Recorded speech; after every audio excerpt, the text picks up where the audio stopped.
Assalomu alaykum. Olisdagi yaqinlarim, barchangizga yangi tong, yangi kun muborak bo'lsin. Yana bir ajoyib kunda, ajoyib nurli, fayzli, Allohimning biz uchun bergan sinovli kunida sizlarga xayrli tong, xayrli kun tilash aslida bu menga zavq bag'ishlaydi. Yaqinlaringizni Yaqinimga tabrik kanali orqali xushnud aylamoqchi bo'lsangiz, Yaqinimga tabrik kanali hamisha xizmatingizga muntazir. Sizlar bilan kamina boshlovchi Niloya imkon qadar qalbingizda ayta olmagan shirin so'zlaringizni a'lo darajada yetkazib berishga harakat qilaman. Barchangizni yaxshi ko'ramiz, hurmat qilamiz. Eng muhimi, o'zingizni ehtiyot qiling. Mayli tabrik yo'llamasangiz ham, biz orqali bog'lanmasangiz ham, ammo ularga yaxshi ko'rishingizni aytib qo'yish yodingizdan chiqmasin.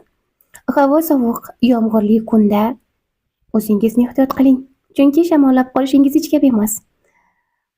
Eslatib o'taman, bugun 2025-yil 26-mart sanasi.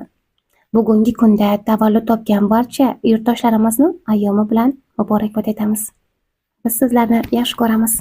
Omon bo'ling.